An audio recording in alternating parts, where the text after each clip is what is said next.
성경 말씀은 구약성경 시편 39편 4절에서 7절까지 말씀입니다. 구약성경 시편 39편 4절에서 7절까지입니다. 여호와여 나의 종말과 연한이 언제까지인지 알게 하사 내가 나의 연약함을 알게 하소서. 주께서 나의 날을 향뼘 길이만큼 되게 하시매 나의 일생이 주 앞에는 없는 것 같사오니 사람은 그가 든든히 서 있는 때에도 진실로 모두가 헛사뿐이니이다. 진실로 각 사람은 그림자같이 다니고 헛된 일로 소란하며 재물을 쌓으나 누가 거둘는지 알지 못하나이다. 주여 이제 내가 무엇을 바라리요? 나의 소망은 주께 있나이다. 아멘. 이 시간도 주님 얼굴 뵙고 가는 시간 되시길 바랍니다. 주님 얼굴 가운데에서 세상의 모든 근심과 염려가 다 내려놓을 수 있고 천국의 기쁨을 누리는 은혜의 자리 되어질 줄 믿습니다. 제 방 목양실에 가면은 벽에 걸려있는 액자 하나가 있습니다. 저 액자인데요. 어느 권사님이 사진 전시회를 하시고 그 작품을 목양실에다 선물로 주셔서 벽에 걸어 놓았습니다. 이 액자의 사진 속에 보면은 풀들 가운데 들꽃 하나가 피어 있습니다. 잘 안 보이시죠, 그죠? 저는 저 사진이 참 개인적으로 마음에 듭니다. 너무 화려하고 아름답다고 저 개인적으로는 또 생각하고 있습니다. 그리고 저 사진 속에 있는 이름 모를 들꽃 하나가 마치 저와 같다라고 하는 생각을 자주 합니다. 화려하지 않습니다. 내세울 것 없습니다. 그냥 풀숲에 이름 모를 풀 같은 존재, 그것이 나가 아닌가 하는 생각을 자주 합니다. 그래서 더 좋아합니다. 가끔씩 저 액자를 보면서 목사로서 내 마음이 변해 있지 않는지 나 자신을 한 번씩 되돌아볼 때가 있습니다. 자신도 모르게 화려해지고 싶은 욕망이 생길 때가 있습니다. 남들의 눈에 띄고 싶은, 그래서 스스로 도드라지려고 하려고 하는 그런 몸부림을 치는 내 모습을 발견할 때도 있습니다. 그럴 때마다 저 사진 속에 있는 들꽃에게 참 미안합니다. 사람들이 알아주지 않아도 충분히 도드라져서 화려하지 않더라도 얼마든지 괜찮은데 이거죠. 오직 하나님께서 충성된 종이라고 알아만 주셔도 그것으로 충분한데 자꾸만 화려해지려고 하고 자꾸만 이름을 높이려고 하고 자꾸만 더 많은 것들을 쌓아놓으려고 하는 내 모습 볼 때마다 참 부끄럽단 말입니다. 저뿐만 아니라 대부분의 사람들은 화려하고 아름다운 색을 가지고 있는 꽃들을 좋아하시죠. 향이 짙은 그런 꽃들은 언제나 인기입니다. 반면에 저 들판에 이름 없이 피어있는 들풀에 대해서는 별 관심조차 우리는 두지를 않습니다. 그냥 길가에 흔하디 흔한 꽃들이 항상 우리 주변에 있음에도 불구하고 우리는 그 꽃들이 있는지조차도 우리는 알지 못하잖아요. 나훈아가 불렀던 잡초라고 하는 노래에 아무도 찾지 않는 바람 부는 언덕에 노래 부를까요? 노래 부르면 또 힘들까 싶어서 제가 안 부릅니다. 잘 부르는데 아무도 찾지 않는 바람 부는 언덕에 이름 모를 잡초야 한 송이 꽃이라면 향기라도 있을 텐데 이것저것 아무것도 없는 잡초라네. 그죠? 아무것도 없어요. 여기서 말하는 이 들풀과 들꽃들을 우리는 보통 잡초라고 한단 말이에요. 그죠? 이게 여러 잡스러운 풀이라는 이야기입니다. 사실 이 잡초란 자라지 말아야 할 곳에서 서식하고 있는 모든 식물체를 통칭하여 부르는 말이라고 합니다. 잡초. 이런 잡초들은 어떤 사람들의 눈에는 보잘것없는 쓸모없는 것들로 취급될 때가 많습니다. 그래서 유명한 풀꽃이라고 하는 시기의 식구처럼 자세히 보아야만 이뻐 보이고요. 오래 보아야만 사랑스러운 존재가 바로 풀꽃이고 잡초들이죠. 그죠? 금방 눈에 들어오지 않을 뿐더러 사람들은 그 존재조차도 인식하지 못하는 그런 존재가 바로 풀꽃입니다. 그러나 이런 부정적인 시선과 다르게 사실은 모든 풀들에게도 다 의미가 있다는 거예요. 그죠? 우리가 흔히 잡초 빨리 제초제 뿌려가지고 없애버리라고 이야기하는 그조차도 사실은 다 생존에 의미가 있다는 이야기입니다. 가치가 다 있어요. 이 땅에서 어떤 풀이든 어떤 꽃이든 또 어떤 사람이든 쓸모없는 존재는 없습니다. 무가치한 존재는 없단 말이에요. 그러면 그거는 우리를 창조하신 하나님의 실수인 거죠. 그래서 요즘에는 이런 잡초조차도 조금 이름을 붙여가지고 들꽃, 들풀이라고 하는 말로 사용을 한다고 합니다. 자, 그렇다면 이런 들풀이나 들꽃처럼 우리가 인식조차 할 수 없는 그런 쓸모없는 존재처럼 여겨지는 그런 풀들조차 혹은 세상 속에서 살아가고 있는 비천하고 보잘것없는 향기 없는 아름다움을 내세울 수 없는 그 꽃망울조차 없는 그런 것들일까? 이제 사람으로 비유한다면 이런 들꽃을 아주 비천한 존재, 향기조차 없는, 인기조차 없는 그런 사람을 비유해서 우리가 이야기할 수 있을까라고 할 때에 그렇지가 않다는 이야기예요. 성경에서 이 들풀과 관련되어진 말씀들을 쭉 찾아보면은 많이 나옵니다. 근데 한결같이 이야기하기를 어떤 사람의 인간이라고 하는 그 군락에서도 저 아웃사이드에 있는 존재를 의미하는 것이 아니라 성경에서 말하는 들풀의 의미는 모든 인간입니다. 대표적인 구절이 바로 이사야서 40장 6절의 1과 7절인데 같이 한번 읽어보도록 할게요. 이사야 40장 6절과 7절입니다. 시작. 말하는 자의 소리여 이르되 외치라. 대답하되 내가 무엇이라 외치리이까 하니 이르되 모든 육체는 풀이요 그의 모든 아름다움은 들의 꽃과 같으니 풀은 마르고 꽃이 시듬은 여호와의 기운이 그 위에 불미라. 이 백성은 실로 풀이로다. 인간의 군상들 중에서 참 외곽에 있는 볼품없는 존재들을 풀이라고 풀꽃이라고 이야기하지 아니하고 인간 모두를 통칭하여 풀이라고 이야기를 하고 있단 말이에요. 성경은 이처럼 우리 인생을 들풀에 비유하는 구절들 상당히 많습니다. 사실 우리 인생이 다 들풀입니다. 시편 90편의 모세의 노래처럼 아침에 꽃이 피어 자라다가 저녁에는 시들어 버리는 그 이름 없는 꽃들일 뿐입니다.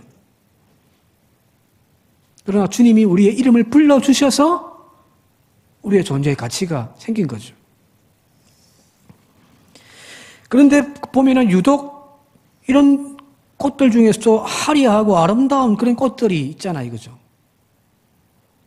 사람들 중에서도 화려하고 남들의 부러움의 대상이 되어지는 그런 사람들도 분명히 있단 말이에요. 그래서 우리는 항상 그들을 비교하며 살아가고 있습니다. 그들을 부러워해요. 권력, 돈, 명예, 인기 그런 것들을 소유하고 있는 사람들과 비교하면서 나는 아무 볼품없는 잡풀이라고 우리 스스로를 비하하거나 불행하다고 우리는 여기면서 살고 있습니다. 나도 저 꽃이 되고 싶은 그런 욕망 때문에 무던히 우리는 애를 쓰죠. 또 그 목표에 도달하지 못하는 나 자신을 항상 스스로 자책합니다. 다들 화려한 꽃이 되고 싶어서 안달인 세상 속에서 우리는 지금 살고 있는 거예요. 더 나은 직장, 더 풍요로운 삶, 더 유명해지기를, 더 잘나가는 나 자신을 꿈꿉니다. 교회는 더 큰 교회가 되기를 또한 꿈꾸고 목회자들은 더 큰 목회를 하고 싶은 그런 욕망으로 우리는 살아가고 있습니다. 그것을 위하여 뒤도 돌아보지 않고 열심히 우리 스스로를 채찍질하며 달려가고 있습니다. 자, 그러나 우리가 그토록 부러워하고 또 그렇게 또 욕하면서도 그리고 또 그렇게 되고 싶어 하는 그 화려한 꽃의 인생이 과연 행복한 인생일까? 라는 겁니다. 큰 교회 목회하면 정말 행복할까? 자, 오늘 읽은 성경 본문 말씀은 다윗이 인생 말년에 늙고 병드는 자리에서 지었던 시입니다. 이스라엘 역사에서 가장 성군으로 칭송받는 다윗이지만 그도 이제 늙었고 병들었습니다. 인생의 마지막을 이제 되돌아보면서 인생을 평하고 논하는 그런 내용이 지금 이 시편에 담겨져 있습니다. 여기 인생을 다윗이 어떻게 이야기하는지 같이 한번 보도록 할게요. 오늘 읽었던 본문 말씀의 5절과 6절입니다. 5절, 6절 같이 한번 읽어보겠습니다. 주께서 나의 날을 하얀 뺨 길이만큼 되게 하시매 나의 일생이 주 앞에는 없는 것 같사오니 사람이 그가 든든히 서 있는 때에도 진실로 모두가 허사뿐이이다. 진실로 각 사람은 그림자같이 다니고 헛된 일로 소란하며 재물을 쌓으나 누가 거둘는지 알지 못하나이다. 자, 이 시의 주인공은 다윗이에요. 그런데 어떤 이양서는 그의 아들 솔로몬의 전도서 같은 느낌이 들죠, 그죠? 사실 다윗은 나라의 백성들 중에서도 가장 높은 자리, 왕의 권좌에 앉아 있었던 사람입니다. 그리고 많은 사람들부터 인기를 받고 사랑을 받았던 그런 왕이었습니다. 자, 그러나 그 왕의 자리도 그리고 모든 백성들의 시선과 사랑도 진실로 허사뿐이다라고 이야기를 한단 말이에요. 5절 말씀 다시 한번 읽어드리면 사람은 그가 든든히 서 있는 때에도 진실로 모두가 허사뿐입니다. 5절 마지막 부분이에요. 그가 든든히 서 있는 그때에도 진실로 모두가 허사입니다. 이걸 히브리 성경 본문 원문을 직역해서 읽으면 이렇습니다. 그가 최고로 선 것은 한 번의 호흡일 뿐입니다. 이거 최고의 자리에 딱 서 있는 그 순간 이것이 영원한 것이 아니라 한 번의 호흡일 뿐이더라는 거예요. 호흡은 입김이죠. 그죠? 그런 금방 사라져버리는 것이죠. 이제 조금 있으면 날씨가 추워지면은 입김이 나올 건데 한번 호흡 불면 호흡 나오다가 금방 사라져버리잖아요. 모두가 부러워하고 세상 사람들이 사랑하고 추구하고 달려가기를 원하는 그 인기와 권력, 그것도 모두 다 한순간 날아가는 바람과 같다는 거예요. 그러니 허사가 되는 거죠. 가지지 못한 자의 오류라는 것이 있습니다. 가지지 못하는 자들이 가지고 있는 오류. 뭐냐면 가진 자에 대한 어떤 열망, 부러움, 나도 저 자리에 서야 나는 행복해지겠지 하는 착각에 빠져 있다는 거예요. 지금 나의 삶이 불행해요. 왜? 돈이 없으니까요. 나는 지금 불행해요. 왜? 아프니까요. 나는 지금 행복하지가 않아요. 왜? 혼자 사니까요. 그래서 남들처럼 행복한 가정을 꾸리기를 원하고 좋은 직장 다니면서 풍요로운 삶을 살기를 원하고 꿈꾸고 그런단 말이 우리는 그죠. 그러나 내가 꿈꾸고 있는 그 행복의 자리라고 하는 그 자리도 사실은 오늘 다윗의 고백처럼 한순간의 찰나의 행복일 뿐이라는 거야. 열심히 노력하여 정상에 올라섰지만 그 정상에서 누리는 그 영광과 행복은 그리 오래가지가 않습니다. 서로 그 왕자의 자리에, 최고의 자리에 오랫동안 유지하며 그 자리를 지키는 사람들도 있을 거란 말이에요. 예를 들면 가수가 거의 1년 동안 1등만 한다고 생각해 보세요.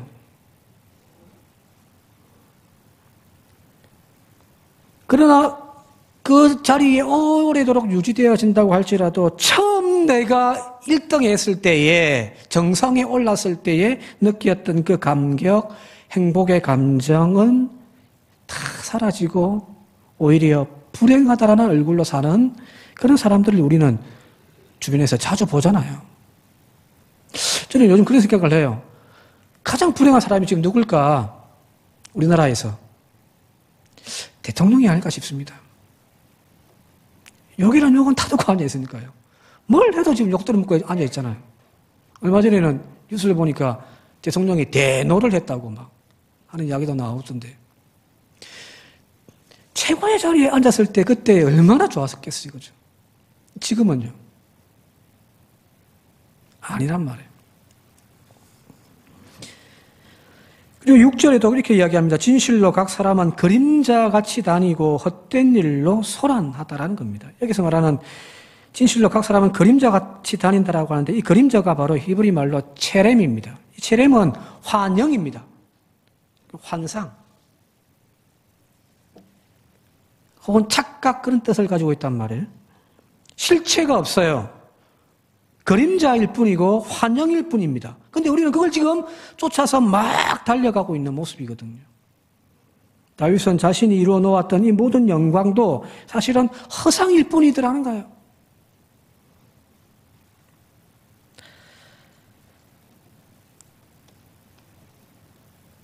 아마도 늙고 나약해진 이 다윗 왕은 지금 가장 행복한 순간을 떠올린다고 한다면은 어린 시절에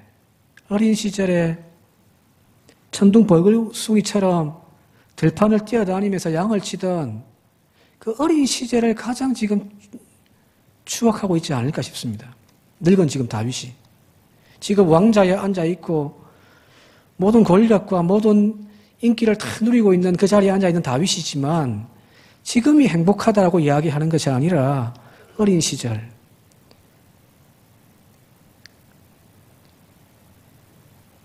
정말 들판을 뛰어다니면서 양도 치고 친구들과 어울려 놀던 그리고 한없이 하나님을 향하여 막 노래를 불렀던 그 어린 시절에 다윗 자신을 가장 행복했던 시간이라고 여기면서 지금 있지 않을까 싶습니다. 권력의 왕자도 화려한 왕의 의복과 왕관도 다윗에게는 지금 행복의 조건이 아니라는 겁니다. 자, 여러분들 중에 아마 대부분이 그럴 건데 새 중에 가장 아름다운 새가 어떤 새입니까? 라고 물어본다고 한다면은 여러분은 어떤 새입니까? 가장 화려하고 아름다운 새. 좀 틀린 이야기가 나오네요. 다 똑같을 줄 알았는데 저는 수컷 공작이거든요.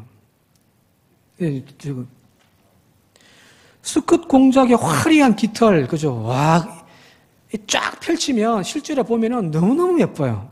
화려하단 말이에요. 근데 사실은 수컷 공작이 이렇게 꼬리를, 깃털을 쫙 펴는 것은 구애춤을 추기 위함이거든요. 암컷에게. 나 이쁘지, 나 선택해줘. 하는 그런 구애춤을 출 때에 주로 이제 꼬리를 쫙 활짝 편단 말이에요.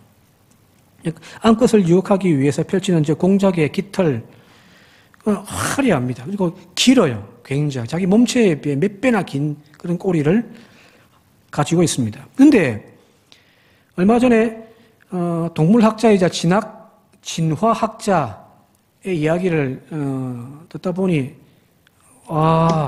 맞네 하는 그런 새로운 깨달음을 받은 것이 있는데 그게 뭐냐면은 이 짝짓기를 위해서 암컷에게 구애하기 위해서 화려하게 꾸민 이 공작의 깃털, 그죠? 이 화려한 깃털이 사실은 공작에게는 생존에 굉장히 불리한 조건이라는 거예요. 깃털이 화려하고 풍성할수록 암컷에게 더 선택받을 확률이 높기 때문에 이것이 엄청나게 아름답게 꾸며져 있지만 그러나 이 수컷 공작에게는 생존율을 떨어뜨리는 원인이 되어지고 사실은 굉장히 불편한 존재라는 거예요.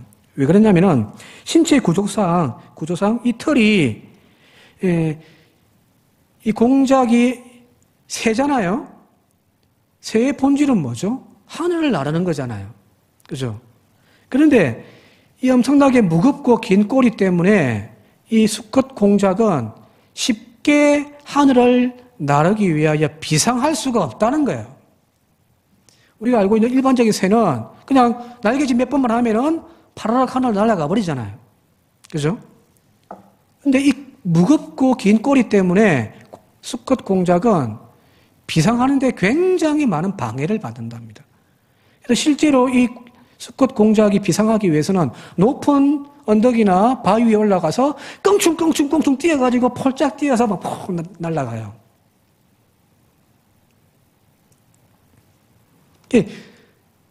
하늘을 나는 새의 그 본성을 손해보은 거죠.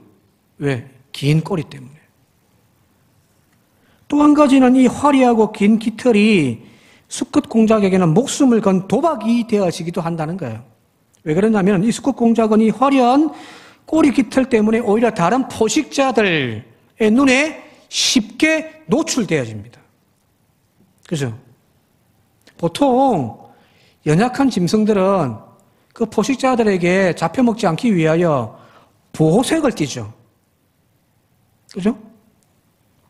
주변 색깔과 구별되지 않도록, 그래서 포식자 눈에 잘 띄지 않도록 보호색을 띠는데, 이 공작은 오히려 그 역행해가지고 더 화려한 색깔로 자기를 드러내버립니다. 그러면 포식자 눈에 금방 들어와 버리죠.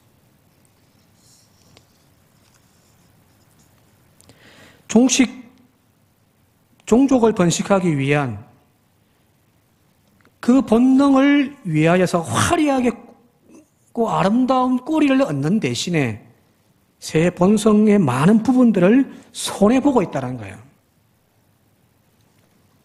자, 우리네 인생도 지금 마찬가지 아닌가 싶습니다. 모두가 화려한 공작의 꼬리를 달고 싶어 하십니다. 세상은 우리에게 그런 불안감을 조성하여 세상 사람들의 정신없이 달려가는 그 무리 가운데 우리를 막 밀어넣어요. 그래서 뉴스 좀 안 봤으면 좋겠어요. 세상이 우리를 움직이게 하는 힘은 바로 이 불안감이에요.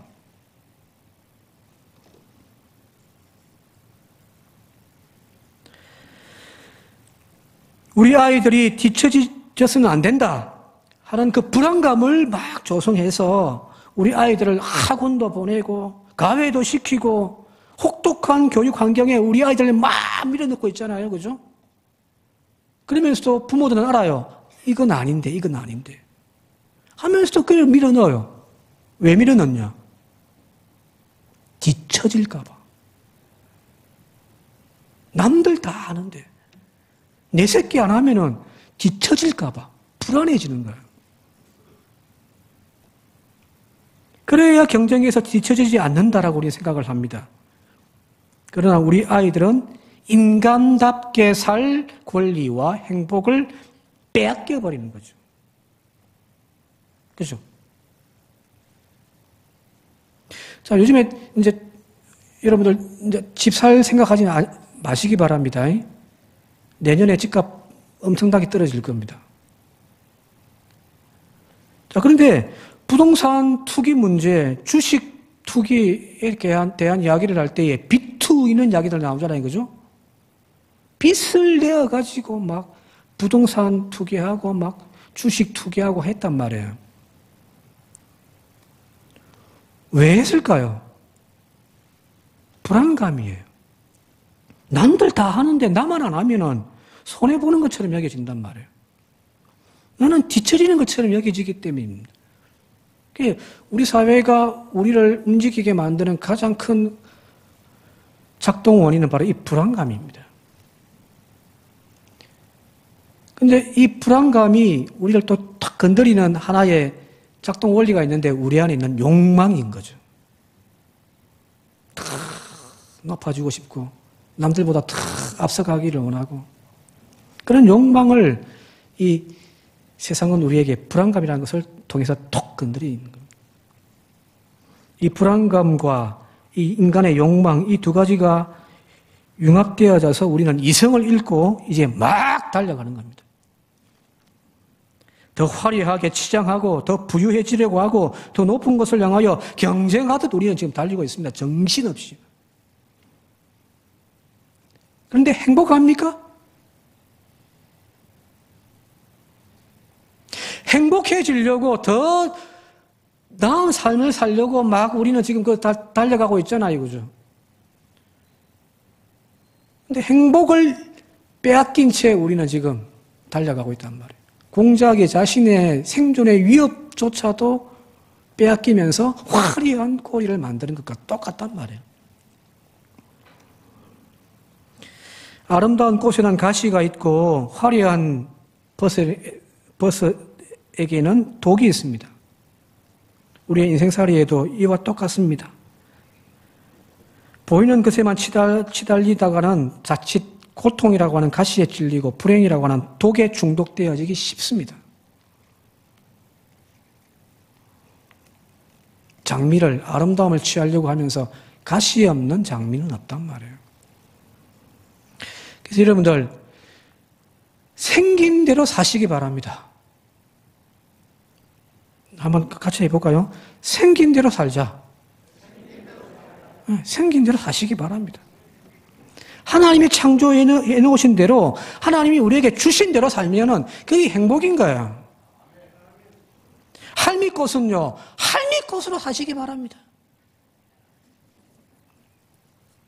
강아지풀은 강아지풀로 사는 것이 그게 행복이고 그것이 가장 아름다운 거예요. 뭐 할미꽃이라고 했다고 뭐 비하한다? 아니에요. 자세히 보고 오래 보면요, 할미꽃도 이뻐요. 제가 아시는 분 중에 어떤 목사님은 할미꽃이 제일 좋다고 하시는 분이 있더라고요. 그래서 이제 한평에 영광에 간 불갑사에 조금 더 들어가면은 이렇게 이제 저수지 댐이 있는데, 저수지 댐에 이 경사지에 할미꽃이 쫙 있습니다. 사람들은 잘 몰라요. 근데 자세히 보면 이뻐요. 그죠? 강아지 풀도 강아지 풀 나름대로의 이쁨이 있단 말이에요. 그 사랑스러움과 아름다움을 발견할 수 있는 눈이 열려지는 것이, 그것이 지혜이고 그것이 바로 믿음이 아닌가 싶습니다. 세상의 욕망의 눈으로 바라보지 마시고 하나님이 우리를 바라보는 그 시선으로 바라보는 그런 지혜와 믿음이 오늘 저와 여러분들 가운데 있기를 바랍니다. 그때 어떻게 될까요? 심히 보시기에 좋았더라가 되는 겁니다. 지금 내 인생을 내 스스로 평가할 때에 남들과 비교해서 경쟁의 사회 속에서 한없이 부족하고 볼품없고 못났다고 생각되어지는 나의 모습조차도 세상을 창조하셨던 그 하나님의 눈으로 바라볼 때에는 심히 보시기에 좋습니다. 우리 그걸 놓쳐버린 거예요. 욕망이라고 하는 눈에 콩깍지가 씌어버려가지고.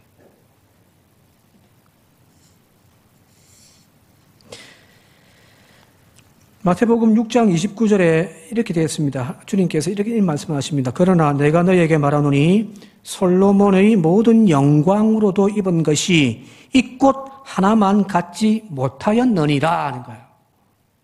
여기서 나오는 이 꽃이란, 우린 성경에는 번역을 백합화라고 되어 있는데 정확한 것은 들의 백합화입니다. 근데 이 백합화가 어떤 우리가 알고 있는 그 백합화가 아니라 그냥 들꽃이에요.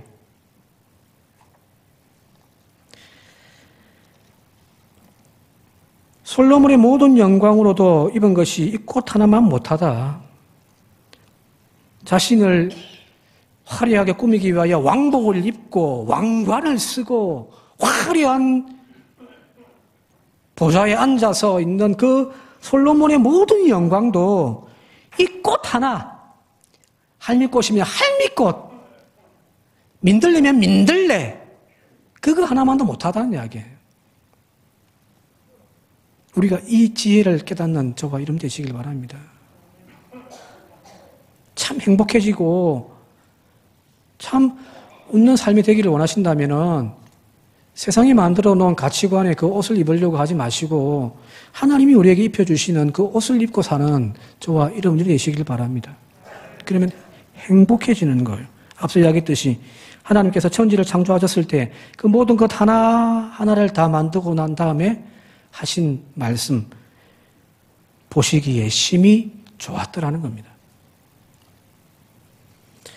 이제 말씀 정리하며 마치도록 할게요. 마지막 오늘 읽었던 7절 말씀 같이 한번 읽어보겠습니다. 7절입니다. 시작. 주여 이제 내가 무엇을 바라리요? 나의 소망은 주께 있나이다 하는 겁니다. 우리가 소망하고 우리가 바라고 원하고 기도하는 제목이 주님 더 부유하게 해주시고 더 출세하게 해주시고 더 나은 삶을 살게 해달라고 하는 그런 기도 제목이기보다는 주여 하나님을 소유하게 하옵소서. 주님을 볼 수 있게 해 주십시오. 다윗이 지금 그 지혜를 우리에게 가르쳐 주는 거예요. 하나님을 볼 때, 또 하나님이 나를 보시는 그 눈을 우리가 소유하게 되어질 때에 순간순간이 아름다움이고 순간순간이 행복이고 내가 서 있는 모든 곳이 다 천국이 되어질 줄 믿습니다. 한 주간도 세상 사람들의 시선 가지고 비교하고 불안해하고 원망하고 또 막 미쳐 달려가는 인생이 아니라 주님이 주시는 주님을 내 안에 모심을 통하여서 주님 바라보면서 내 서 있는 그곳에서 날마다 찬송하고 감사하며 천국을 누리는 저와 여러분들 되어줄 수 있기를 시간 주님의 이름으로 축원드립니다. 함께 기도드리겠습니다. 하나님 생긴 대로 살게 하옵소서. 하나님이 우리에게 주신 대로 만족하며 감사하며 천국을 누리며 살아가는 한 주간이 되게 하옵소서. 욕망으로 가득 차 있는 세상의 가치관으로 뒤집혀진 우리의 눈을 벗기시고 다윗처럼 주님을 바라볼 수 있는 한 주간이 되게 하여 주옵소서. 예수님의 이름으로 기도드리옵나이다.